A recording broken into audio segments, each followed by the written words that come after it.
Good evening, and thank you very much for joining us tonight in the fifth of this year's Steps Travel in Conversation with. And tonight I'm delighted, I'm thrilled to have with us Martha Kearney.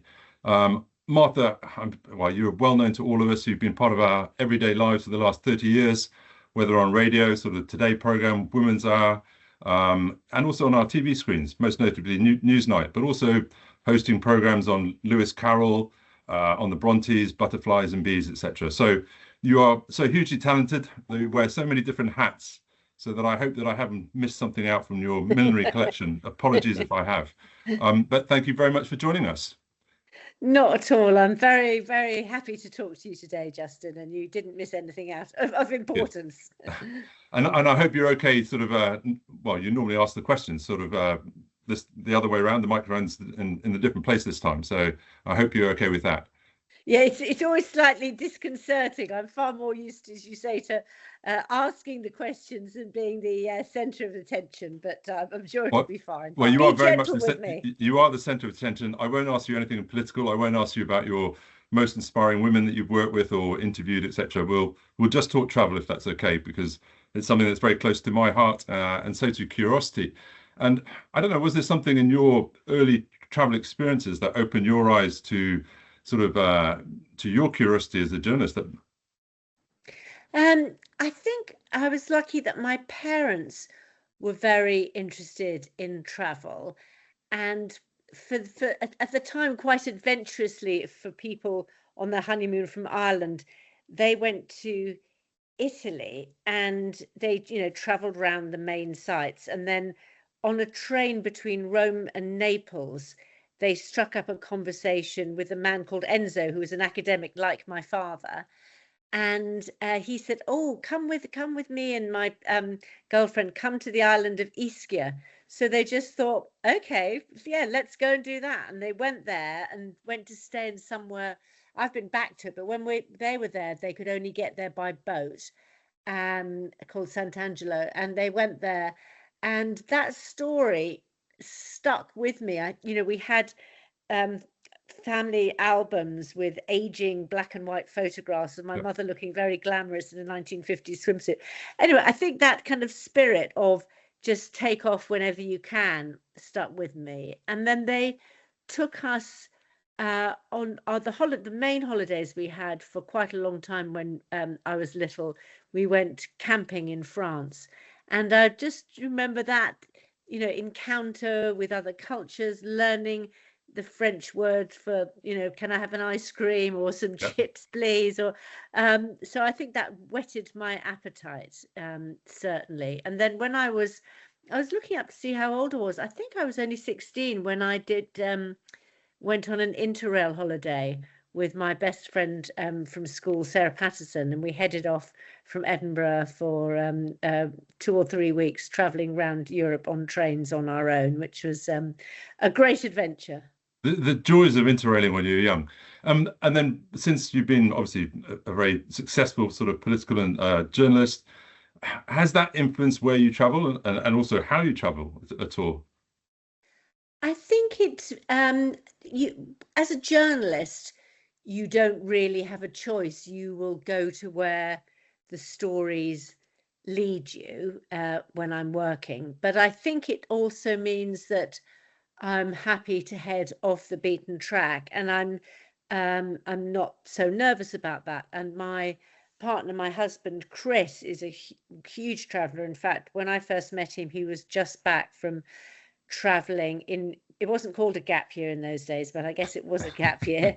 And he'd traveled from, he'd gone to India, and then he'd traveled back at the age of 18 or 19 from India back overland to Europe in the days when you could through go Afghanistan and Iran through and Pakistan, over the Khyber Pass, and through Iran, obviously not at all possible at the moment, and all the way back. So he told me lots of stories about that. So yes, that it kind of whetted my appetite for travel beyond Europe.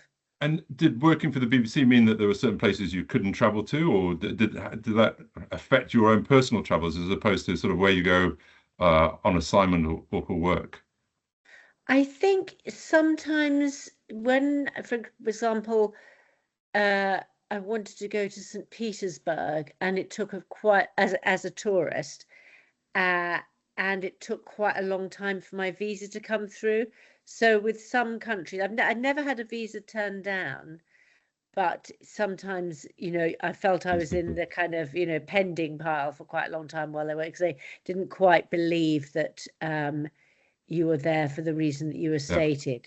Or I mean, I did have one experience where I went to Morocco to make a 90-minute television documentary about the migration of the painted lady butterfly, as you do. And it was where we were ending up filming was very close to the Northern Sahara, where there's been a long-running civil war. And because I was doing a nature program, I wasn't quite exactly, aware of where we were heading into. And after a while, our fixer said, we are being followed by the secret police, or the unmarked police cars all the time you're here.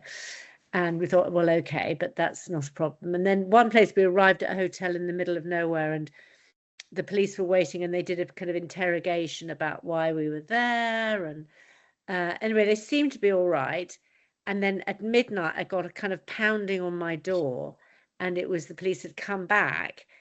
And I think they must have Googled me and seen that I was a news journalist, and thought this was all an elaborate pretext. And how on earth would anybody be making a 90-minute documentary about a single butterfly, which you could ask? And I had to kind of try and explain in the middle of the night, just just woken up out of bed, in French, about what we were doing and why we were there. And then luckily I found the right paperwork in our big pile and was able to show, that we'd got filming permission. So all those phrases that you learned when you were young about, sort of, can I have an ice cream, or can I have some chips, that came in use finally, long last. So. Yeah, I got an ice cream out of it now. And so you mentioned Northern Sahara there, you mentioned Chris traveling through the Khyber Pass and what is now Iran. So when you travel, do you like traveling to challenging environments, or you a bit of comfort, or a mixture of both? I think a real mixture. I like a nice hotel as much as the next person, but I do very much like the spirit of adventure and being able to go off the beaten track. And I've been to, you talked about the Khyber Pass. I've been to Afghanistan 4 times for work as a journalist, and it's to my great regret that, well, I think it seems pretty unlikely at the moment, but very unlikely ever since the first invasion of the Taliban, the first uprising by the Taliban. I don't think I'll ever get there as a traveller, and that it's such a beautiful and interesting country with so many distinctive tribal groups and a fascinating archaeological history. And I would love to have done. I managed to get out of Kabul a bit. I went up to Bamiyan to make a film about the first elections. And the statues were still there when you were there, or no, it was 2002. So they'd very recently been those huge Buddhist statues, very recently been smashed, which was very sad to see. I'm going to ask you a question that I was going to ask later on about sort of what you read, or do you recommend books? Because you mentioned Afghanistan. I was lucky enough to go there last year, and there were 2 books that I read while I was there. One was Lise Doucet's book, The Finest Hotel in Kabul, and the other was An Unexpected Light by Jason Elliott, both of which I love for different reasons about Afghanistan. Do you read much before you travel somewhere, or do you read while you're there, or I don't know? I will answer that, but I'm so interested that you went there. So you went? Are they trying to reopen up then for travel for? But they were, but and I found it one of the best is the wrong word, but one of the more fascinating travel experiences I've had in a while. I was only there for a week, and I came through the Khyber Pass, and I headed up north, basically through Kabul, Bamiyan, and then Mazar Sharif, and then out to Tajikistan, and the Taliban influence daily life on a big scale, especially for women. Young children above year 6 can't go to school. There weren't in Kabul. There were a few women wearing burqas, but most the hijab. but it was only when we were leaving that we were in Mazar Sharif that they shut down the internet, and I thought it was just our regional hotel, but my guide told me the next day that they were shutting down all over, and then 2 weeks later that came out in the BBC that they'd shut down the internet. But then that changed back again. So I think they are from a safety point of view. I didn't feel at all unsafe at any stage. And I was speaking to a lady called Sophie Ibbotson, who I spoke on a webinar a few weeks ago, and she was there about the same time as me, and also 10 years previously, and she felt that it was much safer as a destination. So, well, I suppose that makes sense because the Taliban are now in charge, and they were leading the insurgency against the international forces. So that's interesting. Anyway, sorry, you are asking the questions, not me. Yes, indeed. But I did think I couldn't let that go. I really enjoy reading books before I go or while I'm there, and I think a good book can transform your experience of a holiday.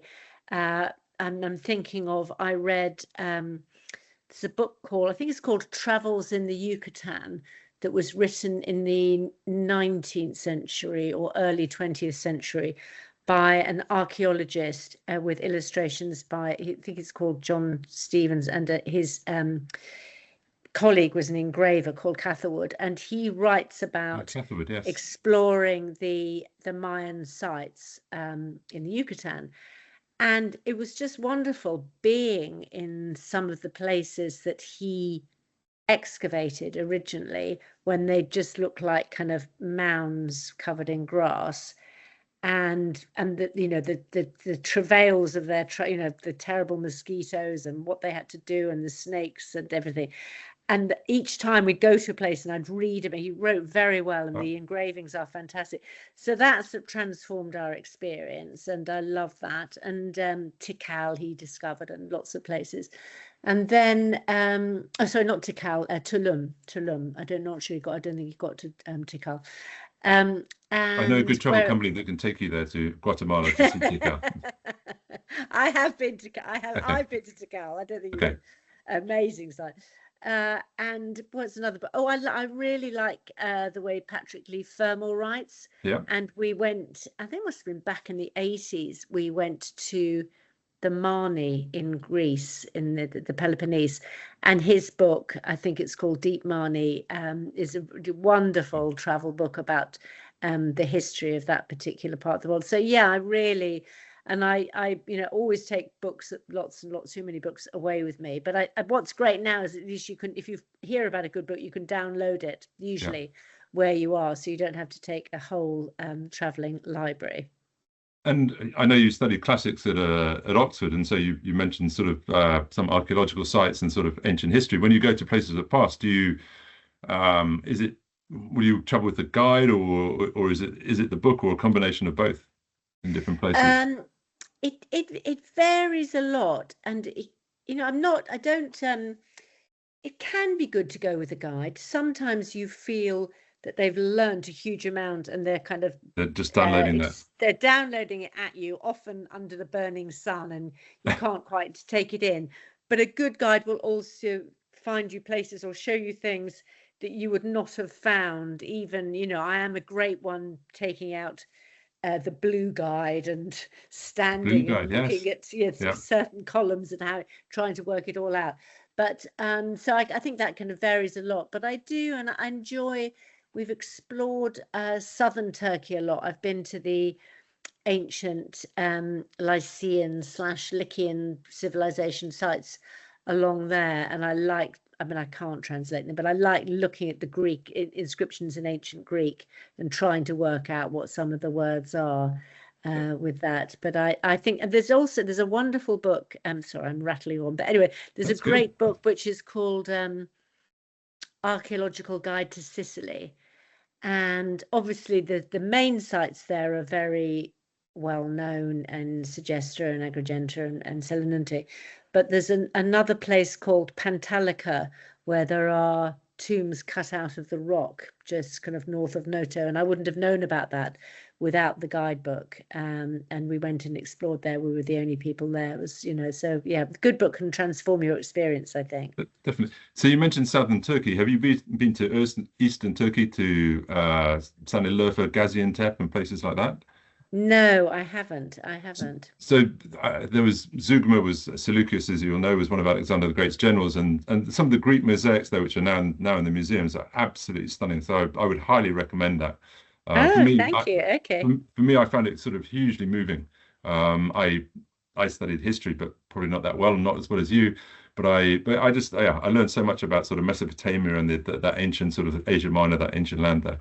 Well, I'm very interested in how far east that Greek influence from the time of Alexander stretched, and I love in particular Gandhara art.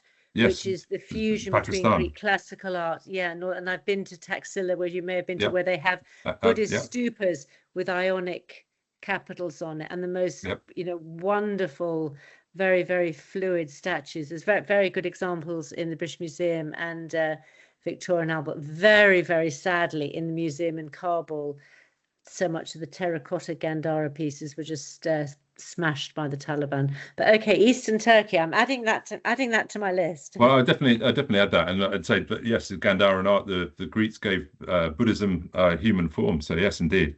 So are there any? You've mentioned some big sites, sort of Taxila, Tulum, Tikal, to keep it at a T. But is there any that's really stood out and that's really moved you, or is you?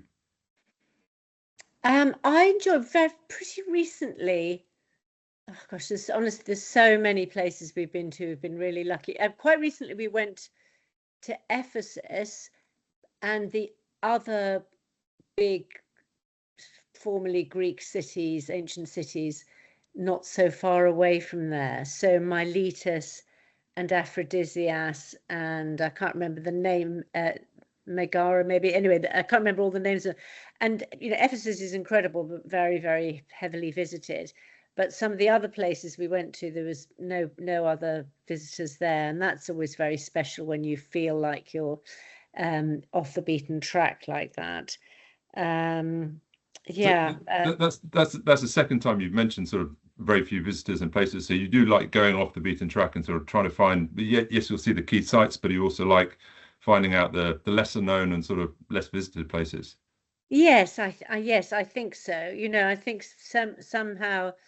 I mean, I've been lucky. I've at an age where, I've been able to visit a lot of places before they got too crowded. And I think we all know about over tourism, and I'm a tourist myself, so I accept I'm part of the problem. But I'd said we went camping as kids, but we had one holiday when my mother started working. We had a little bit more money, and we went on holiday to Positano on the Amalfi Coast and rented an apartment there.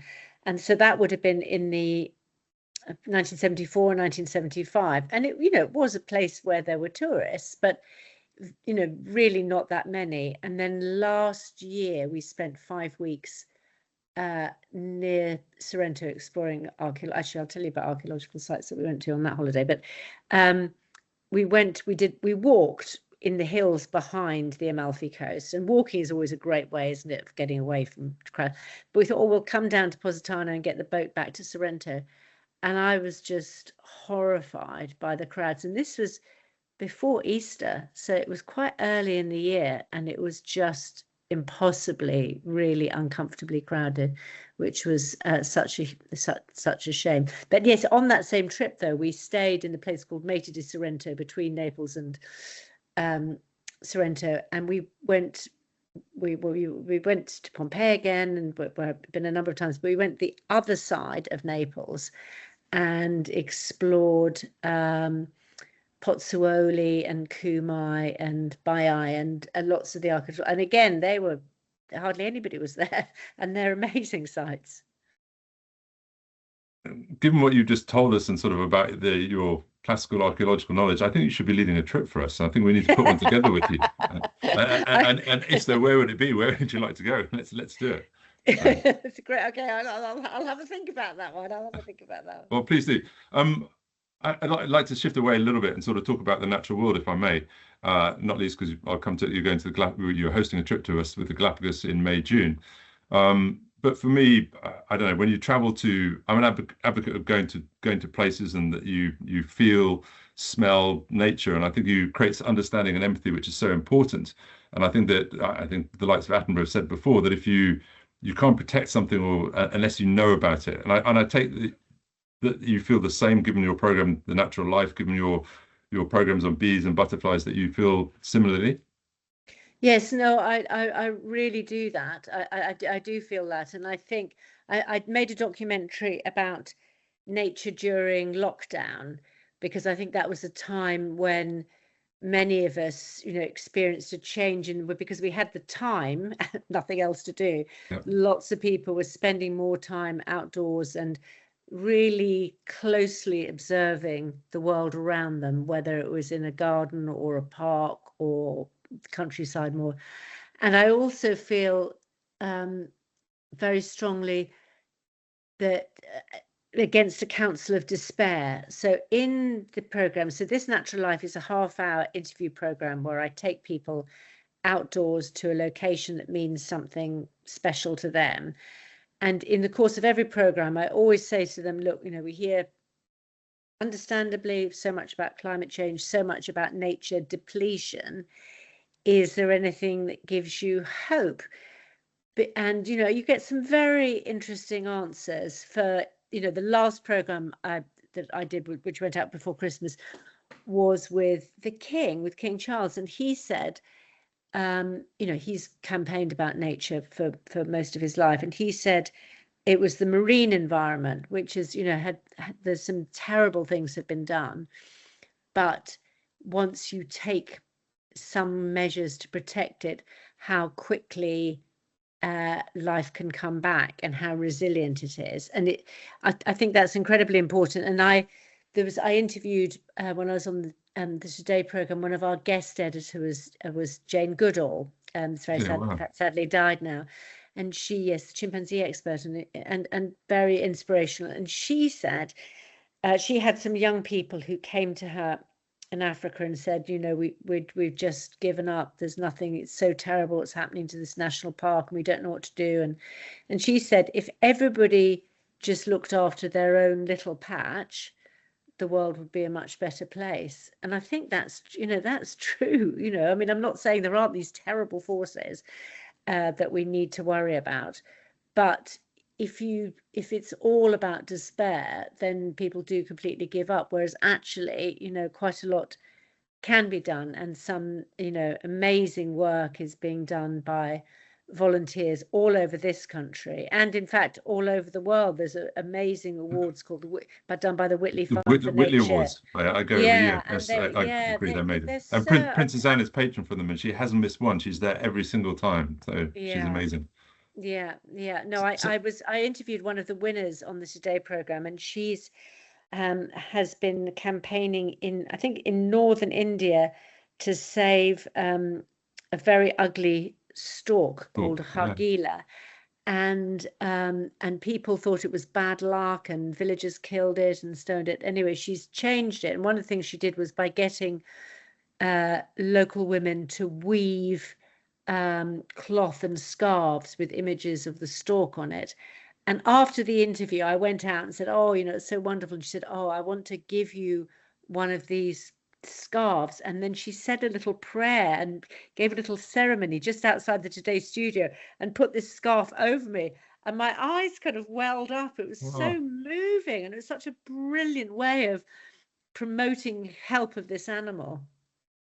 Oh, how amazing. And also amazing sort of meeting to Jane Goodall. And I think you're right that her message was very much about hope, that you have to have hope. When you were with her, did you panhoot? Did you practice your panhoot or chimpanzee panhoot or not? Luckily not. Okay, I was going to ask you to do it there. If you said yes, I would have asked you to do it for us there. But I think, again, you're so right about the oceans, and that they can replenish very, very quickly when you have these marine protected areas. So I think, I think there is hope, and I think that the media and others need to talk more about success stories than sometimes about despair the whole time. And there are, whether you look at mountain gorillas, tiger populations are much better than they were, etc. Yes, there are some horrors, lions in Africa, but there are these success stories. So given that, and we sort of both agree about going to different places and sort of learning and understanding from them, and what you were saying about over-tourism earlier on, sort of before we came on screen, we were talking Antarctica, and you spend time at Rotherham research station. Can you tell us a bit about that? And then also what you think about going to sort of fragile environments like that? Yes, so Rotherham Research Station is run by the British Antarctic Survey, and they have a year-round presence on the Antarctic Peninsula with scientists carrying out research, and they do amazing work in the field. In general, a scientist will go off with one field guide and live in a tent for between 6 and 8 weeks and do various measurements. An awful lot of it now is about climate change and the kind of great worry that there is in Antarctica about that. And that mainly happens in the Antarctic summer, but people stay there the year round, obviously to keep the base going. And they're the sort of hardcore of people, and they have a big kind of midsummer feast in the middle of their winter when it's sort of pretty well completely dark. And it's just the most stunning place. I mean, we had to get up. I think we're on air because of the time difference, I'm going to say around 2 or 3 o'clock in the morning. But because it was their summer, I would, walk from the dormitories to where our kind of temporary studio, and the dawn coming up over these huge icebergs in the bay were just, I mean, it's unbelievable. I'll never forget that. And I took lots of photographs, but it just doesn't do, it's a cliche, it doesn't do it justice, but it really doesn't to see it all around you. And I actually had quite a funny thing happen to me on the way to the studio. So I was going, at this time in the morning, slight daze because you got up in the middle of the night. And I walked past what I thought was a pile of rocks, and then they started barking, and they were elephant seals. Oh, wow. So I was like, oh my God. I really did a kind of like a comedy leap in the air, and they hadn't been there the night before. They'd just arrived that day. So but yeah, it was really interesting. And, something that I think Britain can be very proud of, the work, because it was the work of the British Antarctic Survey scientists that first discovered the hole in the ozone layer through their observations, and work was taken to stop the CFCs, to stop the very dangerous gases from making that hole even worse. So I think they're very, very impressive group of people based in Cambridge who go to Antarctica and the Arctic to carry out these experiments.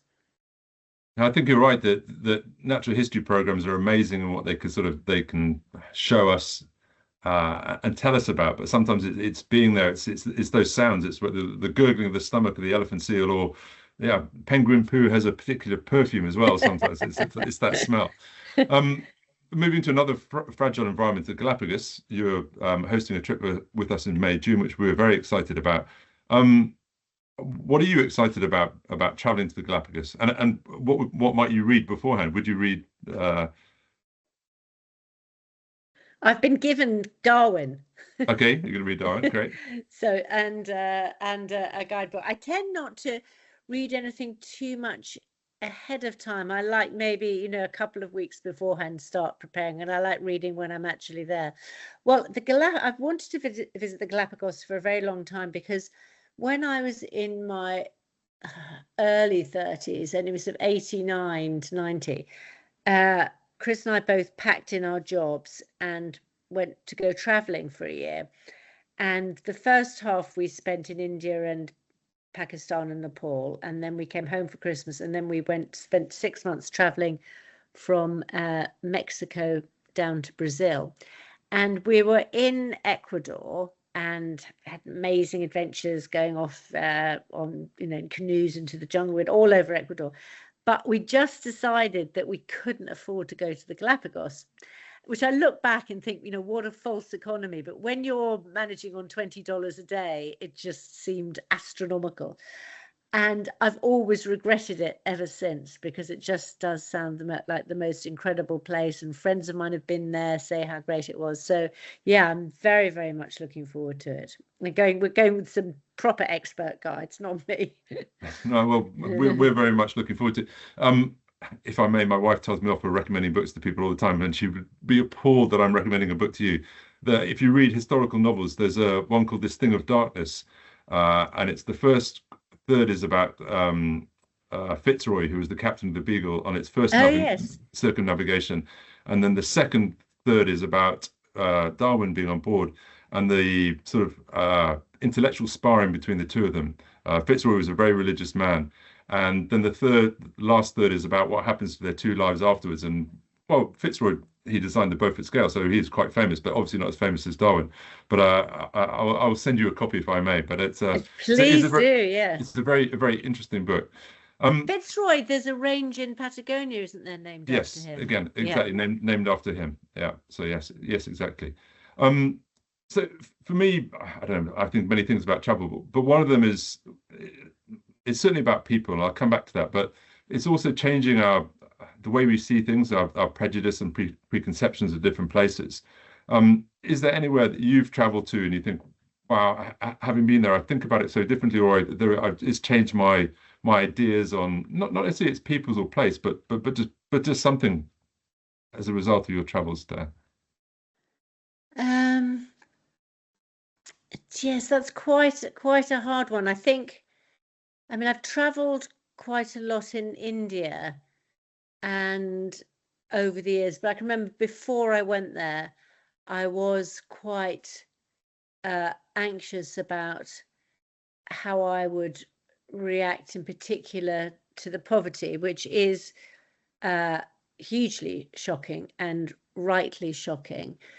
But it's also when you see how people live in a different way and live with a great deal of dignity, even in the most terrible of circumstances, I think that's very humbling, where you see women getting their children ready for school with white shirts, and you think they've barely got any kind of water. And I think, I think it's very important to be able to well, not very important, but it's very moving when you see that happening, how people's spirit in the most difficult of circumstances. Yeah, I think we work a little bit with an amazing organization called the Oscar Foundation, and they started up in Mumbai, in what they call the communities. They don't use the word slums at all, and you travel there, and there is poverty, but there is not dirt. The whole area is very clean, and as you say, the kids, they don't always go to school, but those that do, again, they look pretty smart, and it's this amazing pride that they have, and it's very easy for us to think, well, think somewhat differently about them. But when you travel there, you see that sense of pride and that sense of community in different ways. So for me, the other thing, travel's about people. And yes, we talked about books and sort of great learning through books, but also I work with some amazing guides, and then they're not people who give you a litany of facts and figures, but they're very much about they're storytellers, and they're also interested in you and your background or my background. Have you, in your travels, is there any character or characters that have stood out sort of that you remember? Well, it's interesting you mentioned guides, because we've been to Sri Lanka a few times, and on our last trip we went to visit a bird reserve, and there was a really interesting young man who lived on the edge of this lagoon, and he met an English woman who was very interested in birds, and he used to take her around in a boat, and she gave him a kind of bird book, and then he kind of learnt all the birds and learnt, and because it was his patch, he spoke so knowledgeably, and he knew the terrain and he knew the wildlife so well, and he'd built up, a reasonable business from having absolutely nothing. And just the way that he spoke about his own, when I say neighborhood, it doesn't do it justice because it's a very beautiful place. But yeah, I will always remember him. I'm often asked what sort of my favorite travel destination is or travel experience, and maybe like a politician, I don't always quite give a straight answer, and I sometimes say the last place that I visited or whatever. But if I was to throw that question at you, is there anywhere that sort of has stood out for you in your travels? When I'm asked that, one of the moments that I remember really well was on this long trip that Chris and I did, and we were in Central America. We were in Guatemala, and we wanted to go from Chichicastenango Okay. up to a village in the mountains, and there weren't any, or maybe there just wasn't any space. No, there wasn't any space, or there wasn't a bus, or for some reason we couldn't get a bus. So we ended up going up there on the roof of a truck, kind of holding on to the side. And it was hair-raising, but there was just glorious feeling of freedom. These very beautiful mountains, quite a wild, very interesting part of the world, very interesting indigenous people. And I always remember that moment of just the sheer exhilaration. So I remember that very well.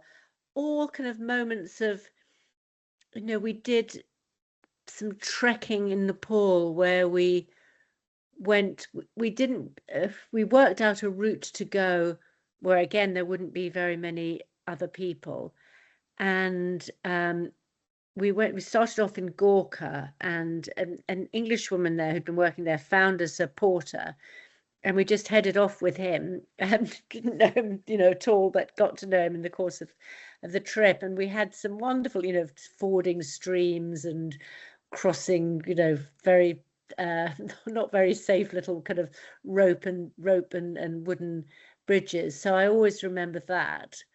Or again, a more of an archaeological thing. We went in Colombia, not on that trip, on a different trip.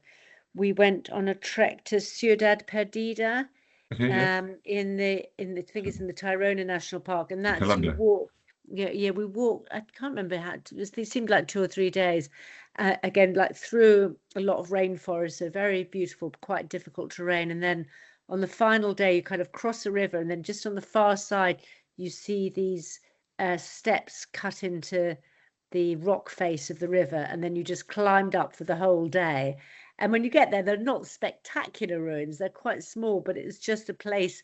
It's called Ciudad Perdida because the Spanish never found it, sort of Possibly. pre-Columbian Yeah. society. Or possibly, do you think maybe they did? But that felt like a proper kind of Indiana Jones style adventure. So I suppose it's those places which require, although less so now at my age, but where it's Well, real I was physical going to ask that.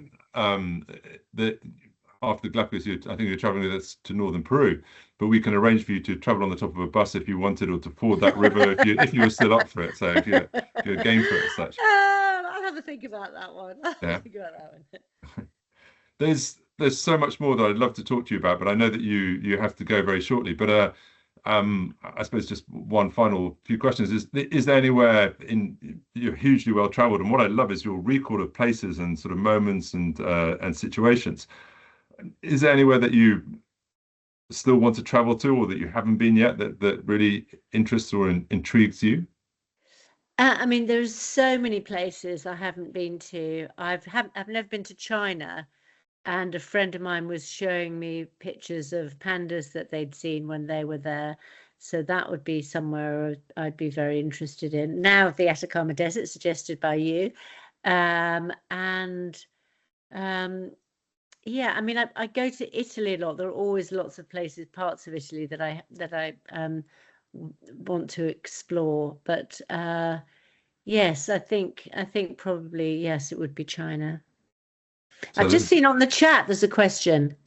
okay, if you've seen it, sorry, I haven't seen it. Do you want to read the question out to yourself? You can. Okay, this is from Libby. So I'm sounding like I'm a phone-in presenter again. Okay. She said, if time, I'm interested in Martha's most memorable, intimate wildlife encounter. Well, yes, was it a year or 18 months ago, we went to Madagascar, and which fascinating, if in some ways desperately sad country. But the lemurs there were really extraordinary, and we had many very good guides, but we had one guide who took us off somewhere to see a family of lemurs, and there was nobody else around. We just stood very still, and they kind of crept down the tree and looked at us, and it was such an encounter with a wild creature. You know, they were really interested in who we were, and we just stood very still for, you know, it was 10-15 minutes just of them looking down and trusting us. And I think because, well, certainly in the national parks, they're not hunted, so I think they're not so frightened of human beings, luckily, so it's able to do that. And they also, I think, in Madagascar, for all its many problems, but they have an interesting conservation idea, which is on the edges of the national parks, they have reserves run by local people, so they make money out of the tourists and also have an interest in maintaining the wildlife because it's giving them an income as well. In such a desperately poor country, that's really important. I think you said two really pertinent things there. One is about the local communities need to benefit much more from certainly wildlife tourism, but tourism in general, and at their own agenda, and that we sometimes travel companies we take people to famous parks like the Mara or Serengeti or Ruaha in Tanzania, and we ignore the communities living on the borders, and they need to be involved and benefit far more. And the other really important thing about travel is with your lemur experience is just taking time. It's not rushing around with a tick list trying to see different things. It's just spending time with them, and often animals will come towards you in different ways, and so do people as well. If you spend time with people in different places. So is there another question that popped up that you want to ask yourself? No, I think that's the only one I've seen on the chat. Yes. Okay. Well, Martha, I know that you have to go. I would love to carry on talking to you for much longer. Lots of places to talk to you about and different experiences. It's been an absolute pleasure and a privilege. So thank you very much indeed. And well, we look forward to you traveling with us in May, June, and hope to see. I'll try and afterwards we'll talk, and I'll try and send you that book. So lovely. This thing of darkness. And thank you for all the travel tips. No, they're from you, not from me. So thank you very much. You take care. Not at all. You're very welcome. You're very welcome.